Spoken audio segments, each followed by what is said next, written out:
现代台语版圣经以西结书第19章，你着为以色列的领袖唱哀歌。你的老母是师母，拍伫狮群的中间，伊伫勇猛的狮中间养育细只狮。伊甲一只细只狮仔饲大只，互伊成做少壮的狮，会晓掠蜡物吞食人。列国听见就用함坑甲伊掠起来，用钩仔甲伊拖去埃及。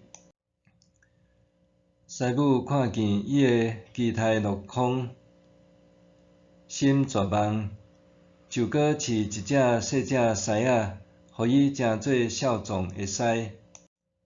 少壮的狮伫狮群中行来行去，伊会晓掠蜡物吞食人。伊破坏城堡，毁坏城镇，伊吼，众人惊吓，全地拍远。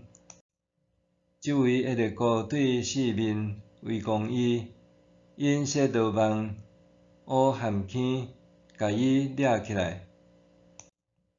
因用钩仔甲伊交地，关入笼仔内，带去巴比伦王遐。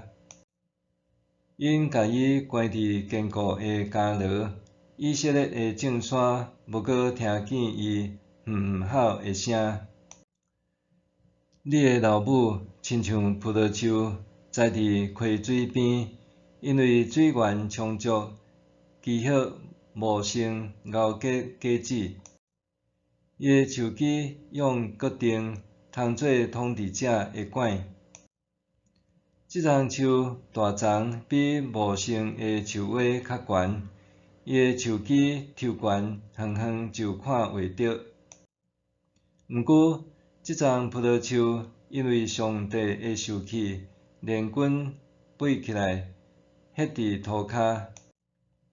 果子互东风吹干，顶的树枝受压断孤单，互火烧烧去。